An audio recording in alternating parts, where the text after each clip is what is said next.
19 ആ 2 ദൂതന്മാർ വൈകുന്നേരത്ത് സൊദോമിലെത്തി. ലോത്ത് സൊദോം പട്ടണവാതിൽക്ക് ഇരിക്കുകയായിരുന്നു. അവരെ കണ്ടിട്ട് ലോത്ത് എഴുന്നേറ്റ് എതിരേറ്റ് ചെന്ന് നിലം വരെ കുനിഞ്ഞ് നമസ്കരിച്ചു. യജമാനന്മാരെ, അടിയൻ്റെ വീട്ടിൽ വന്ന് നിങ്ങളുടെ കാലുകളെ കഴുകി രാപാർപ്പിൻ. കാലത്ത് എഴുന്നേറ്റ് നിങ്ങളുടെ വഴിക്ക് പോകുകയും എന്ന് പറഞ്ഞതിന് അല്ല, നിങ്ങൾ വീതിയിൽ തന്നെ രാപാർക്കുമെന്ന് അവർ പറഞ്ഞു.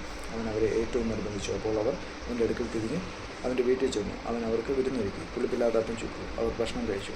അവർ ഉറങ്ങുവാൻ പോകും മുമ്പേ സൊദോം പട്ടണത്തിലെ പുരുഷന്മാർ സകല ഭാഗത്തു നിന്നും ആബാലവൃദ്ധം എല്ലാവരും വന്ന് വീട് പറഞ്ഞു. അവർ ലോത്തിനെ വിളിച്ചു. ഈ രാത്രി നിൻ്റെ അടുക്കൽ വന്ന പുരുഷന്മാർ എവിടെ? ഞങ്ങൾ അവരെ ബോധിക്കേണ്ടതിന് ഞങ്ങളുടെ അടുക്കൽ പുറത്ത് കൊണ്ടുപോവാ എന്ന് അവനോട് പറഞ്ഞു.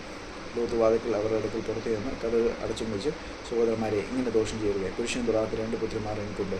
അവരെ ഞാൻ നിങ്ങളുടെ അടുക്കൽ പുറത്തു കൊണ്ടുവരാം. നിങ്ങൾക്ക് ബോധിച്ചതുപോലെ അവരോട് ചെയ്തു കൊള്ളുവിൻ. ഈ പുരുഷന്മാരോട് മാത്രം ഒന്നും ചെയ്യരുത്. ഇതിനായിട്ടല്ലോ അവർ എൻ്റെ വീട്ടിൻ്റെ നിഴലിൽ വന്നത് എന്ന് പറഞ്ഞു. മാറി നിൽക്കാമെന്നും അവർ പറഞ്ഞു. ഇവനൊരുത്തൻ പരദേശിയായി വന്ന് പാർക്കുന്നു, ന്യായം വിധിപ്പാനും ഭാവിക്കുന്നു. ഇപ്പോൾ ഞങ്ങൾ അവരോട് ഭാവിച്ചതിലധികം നിന്നോട് ദോഷം ചെയ്യും എന്നും അവർ പറഞ്ഞു. ലോത്തിനെ ഏറ്റവും തിക്കി വാതിൽ പൊളിപ്പാൻ അടുത്തു. അപ്പോൾ ആ പുരുഷന്മാർ കൈ പുറത്തോട്ട് നീട്ടി ലോത്തിനെ തങ്ങളുടെ അടുക്കൽ അകത്ത് കയറ്റി വാതിലടച്ചു. വാതിൽക്കൽ ഉണ്ടായിരുന്ന പുരുഷന്മാർക്ക് ആബാലവൃദ്ധം അന്ധത പിടിപ്പിച്ചു. അതുകൊണ്ട് അവർ വാതിൽ തട്ടി നടന്ന് വിഷമിച്ചു. ആ പുരുഷന്മാർ ലോത്തിനോട്, ഇവിടെ നിനക്ക് മറ്റു വല്ലവരുമുണ്ടോ? മരുമക്കളോ പുത്രന്മാരോ പുത്രിമാരോ? അങ്ങനെ പട്ടണത്തിൽ നിനക്കുള്ളവരെ ഒക്കെയും ഈ സ്ഥലത്ത് നിന്ന് കൊണ്ടുപോയി കൊടുക്കുക. ഇവരെക്കുറിച്ചുള്ള ആവലാതി യഹോവയുടെ മുമ്പാകെ വലുതായി തീർന്നിരിക്കുകൊണ്ട് ഞങ്ങൾ ഈ സ്ഥലത്ത് നശിപ്പിക്കും. അതിനെ നശിപ്പിക്കാൻ യഹോവ ഞങ്ങളെ അയച്ചിരിക്കുന്നു എന്ന് പറഞ്ഞു. അങ്ങനെ ലോത്ത് എന്ന് തൻ്റെ പുത്രിമാരെ വിവാഹം ചെയ്യുവാനുള്ള മരുമക്കളോട് സംസാരിച്ചു. നിങ്ങൾ എന്നിട്ട് ഈ സ്ഥലം വിട്ട് പുറപ്പെടുകയും യഹോവ ഈ പട്ടണം നശിപ്പിക്കുമെന്ന് പറഞ്ഞു. എന്നാൽ അവൻ കളി പറയുന്നുവെന്ന് അവൻ്റെ മരുമക്കൾക്ക് തോന്നി. ഉഷസായപ്പോൾ ദൂതന്മാർ ലോത്തിനെ ബന്ധപ്പെടുത്തി. ഈ പട്ടണത്തിൻ്റെ അകത്തത്തിൽ നശിക്കാതിരിപ്പാൻ എഴുന്നേറ്റ് നിൻ്റെ ഭാര്യയും ഇവിടെ കാണുന്ന എൻ്റെ 2 പുത്രിമാരെയും കൂട്ടിക്കൊണ്ട് പോയിക്കൊള്ളുക എന്ന് പറഞ്ഞു. അവൻ താമസിച്ചപ്പോൾ യഹോവ അവനോട് കരുണ ചെയ്യുകയാൽ ആ പുരുഷന്മാർ അവനെയും ഭാര്യയും 2 പുത്രിമാരെയും കൈക്ക് പിടിച്ച് പട്ടണത്തിന് പുറത്തു കൊണ്ടുപോയി ആക്കി. അവരെ പുറത്തു കൊണ്ടുവന്ന ശേഷം അവൻ ജീവരക്ഷകയായി ഓടിപ്പോകുക. പുറകോട്ട് നോക്കരുത്. ഈ പ്രദേശത്ത് എങ്ങും നിൽക്കുകയും വരുത്. നിനക്ക് ദാശം ഭവിക്കാതിരിക്കാൻ പർവ്വതത്തിലേക്ക് ഓടിപ്പോകുക എന്ന് പറഞ്ഞു. ലോത്ത് അവരോട് പറഞ്ഞത്, അങ്ങനെയല്ല കർത്താവേ, നിനക്ക് അടിയനോട് കൃപ തോന്നിയല്ലോ. എൻ്റെ ജീവനെ രക്ഷിപ്പാൻ എനിക്ക് വലിയ കൃപ നീ കാണിച്ചിരിക്കുന്നു. പർവ്വതത്തിൽ ഓടിയെത്തുവാൻ എനിക്ക് കഴിയുകയില്ല. പക്ഷേ എനിക്ക് ദോഷം തട്ടി മരണം ഭവിക്കും. ഇതാ, ഈ പട്ടണം സമീപമാകുന്നു. അവിടേക്ക് എനിക്ക് ഓടാം. അത് ചെറിയതുമാകുന്നു. ഞാൻ അവിടേക്ക് ഓടിപ്പോകട്ടെ. അത് ചെറിയതല്ലോ, എന്നാൽ എനിക്ക് ജീവരക്ഷ ഉണ്ടാകും. അവനോട്, ഇക്കാര്യത്തിൽ ഞാൻ നിന്നെ കടാക്ഷിച്ചിരിക്കുന്നു.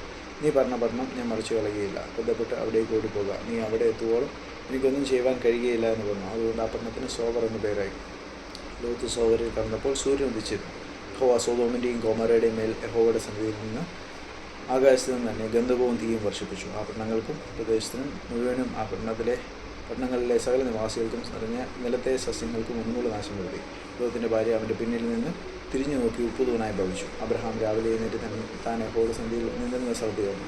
സൊദോമിനും ഗൊമോരയ്ക്കും ആ പ്രദേശത്തിലെ സകല ദിക്കിലും നേരെ നോക്കി. ദേശത്തിലെ പുക തീച്ചൂളയിലെ പുക പോലെ പൊങ്ങുന്നത് കണ്ടു. എന്നാൽ ആ പ്രദേശത്തിലെ പട്ടണങ്ങളെ നശിപ്പിക്കുമ്പോൾ ദൈവം അബ്രഹാമിനെ ഓർത്ത് ലോത്ത് പാർത്ത പട്ടണങ്ങൾക്ക് ഉന്മൂലനാശം വരുത്തുകയും ലോത്തിനെ ആ ഉന്മൂലനാശത്തിൽ നിന്ന് വിടുവിച്ചു. അനന്തരം ലോത്ത് സോവർ വിട്ടുപോയി. അവനും അവൻ്റെ 2 പുത്രിമാരും പർവ്വതത്തിൽ ചെന്ന് പാർത്തു. സോവറിൽ പാർപ്പാൻ അവൻ ഭയപ്പെട്ടു. അവനും അവൻ്റെ 2 പുത്രിമാരും ഒരു ഗുഹയിൽ പാർത്തു. അങ്ങനെ ഇരിക്കുമ്പോൾ മൂത്തവൾ ഇളയവളോട്, നമ്മുടെ അപ്പൻ വൃദ്ധനായിരിക്കുന്നു. ഭൂമിയിൽ എല്ലായിടവുമുള്ള നടപ്പ് പോലെ നമ്മുടെ അടുക്കൽ വരുവാൻ ഭൂമിയിൽ ഒരു പുരുഷനുമില്ല. വരിക, അപ്പനാൽ സന്തതി ലഭിക്കേണ്ടതിന് അവനെ വീഞ്ഞു കുടിപ്പിച്ച് അവനോടുകൂടെ ശയിക്കുക എന്ന് പറഞ്ഞു. അങ്ങനെ അന്ന് രാത്രി അവർ അപ്പനെ വീഞ്ഞു കുടിപ്പിച്ചു. മൂത്തവൾ അകത്തിയെന്ന് അപ്പനോടുകൂടെ ശയിച്ചു. അവൾ ശയിച്ചതും എഴുന്നേറ്റതും അവൻ അറിഞ്ഞില്ല. പിറ്റന്നാൾ മൂത്തവൾ ഇളയവളോട്, ഇന്നലെ രാത്രി ഞാൻ അപ്പനോടുകൂടെ ശയിച്ചു. നാം അവനെ ഇന്ന് രാത്രിയും വീഞ്ഞു കുടിപ്പിക്കുക. അപ്പനാൽ സന്തതി ലഭിക്കേണ്ടതിന് നീയും അകത്തിയെന്ന് അവനോടുകൂടെ ശയിക്കുക എന്ന് പറഞ്ഞു. അങ്ങനെ അന്ന് രാത്രിയും അവർ അപ്പനെ വീഞ്ഞു കുടിപ്പിച്ചു. ഇളയവൾ ചെന്ന് അവനോടുകൂടെ ശയിച്ചു. അവൾ ശയിച്ചതും എഴുന്നേറ്റതും അവൻ അറിഞ്ഞില്ല. ഇങ്ങനെ ലോത്തിൻ്റെ 2 പുത്രിമാരും അപ്പനാൽ ഗർഭം ധരിച്ചു. മൂത്തവൾ ഒരു മകനെ പ്രസവിച്ചു. അവന് മോവാബ് എന്ന് പേരിട്ടു. അവൻ നിന്നുള്ള മോവാബിയർക്ക് പിതാവ്. ഇളയവൾ ഒരു മകനെ പ്രസവിച്ചു. അവന് ബെൻ-അമ്മി എന്ന് പേരിട്ടു. അവൻ ഇന്നുള്ള അമ്മോന്യർക്ക് പിതാവ്.